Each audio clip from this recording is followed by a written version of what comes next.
So, when did you parang start finding out na parang, uy, parang teka, may nararamdaman ako. Usually it starts with crushes, di ba? Uy, parang Oo. kailan mo nasimulang maramdaman that there's something there? I think for me po, it was in grade 3. So that's, ano to, mga 9, tama ba? Mga 9 years Nine old. years So old? grade 3, meron ako naging crush sa school ko. Tapos even, actually, growing up po kasi, dinadala ko sa taping ng parents ko. So syempre na-meet ko yung mga kilala na natin. Ngayon, dati crush ko nung kinder ako si John Prats. Mm. John Pratt, si Patrick Garcia. As in, sobrang crush ko sila Mm-mm. nung bata ko. And then, joke nga namin ng family ko, nung medyo tumatanda na ako, sabi ko, parang mas cute si Camille Prats. Parang mas type ko si Cheska Garcia. So, pinapagtawanan namin na medyo nag-shift na yung attraction.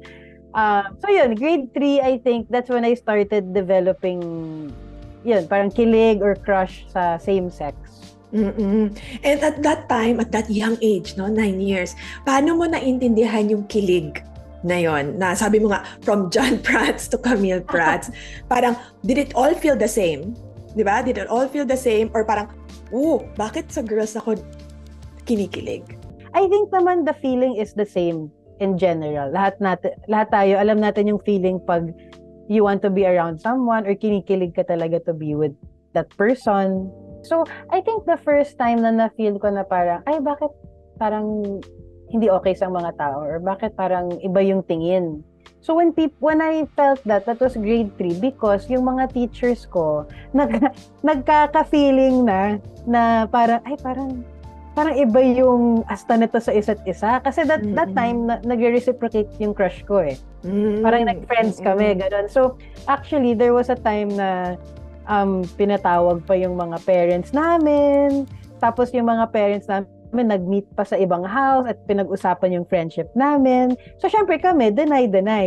Hindi, friends na kami. Kasi medyo lumaki na siya ng konti eh. But in that situation, important talaga yung role ng parents, 'di ba? Kasi syempre sila yung magse-set ng tone eh. So may mga ibang parents na parang don't be friends na with Ricky May, ganun, or with Ricky. Pero meron din yung iba na wala, lang, normal lang. So doon ko na feel yung unang parang ay may bawal. At that time lang yung parents ko naman, they didn't make me feel kasi like something was wrong. So wala naman silang sinabi sa akin, ay don't do that.